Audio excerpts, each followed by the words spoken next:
Azerbaycanlılar yurdun nowutak prezidentini taýlamak üçin ses berýärler. Ses berilişikde häzirki prezident Ilham Aliýewiň öňde barýandygy aýdylýar. Opozisiýa aktivistleri saýlawlaryň dowamynda köp sanly ses galplyklarynyň bolandygyny öňe sürýärler. Täjikistanda prezident Emomali Rahmonyň wekilleri onuň 6-njy noýabrda geçiriljek prezidentlik saýlawlaryna gatnaşyp bilýändige baradaky degişli hataby alyş resmi namalary gowşurdylar. Rahmon prezidentligi Dalaşgar hökmünde hataby alynan ilkinji kandidatdyr. Mundan başga da 6 adam saýlawlara gatnaşmakçydygyny ma'lum etdi.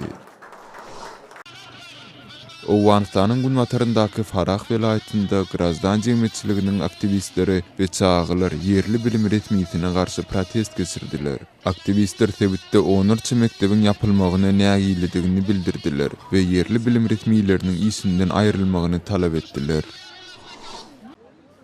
Ortetde enatarlar we çağılar Moskwanyň bilim edarasynyň daşynda demonstrasiýa geçirdiler. Olar Moskwa propiskasy bolmadyk raýatlaryň çağılar üçin şäheriň çağılar bagynda ýeterlik orunlaryň ýokdugyny nägileligini bildirdiler. Siz Azatlyk radiosynyň şuňky täzelikleri bilen tanys bolduňyz.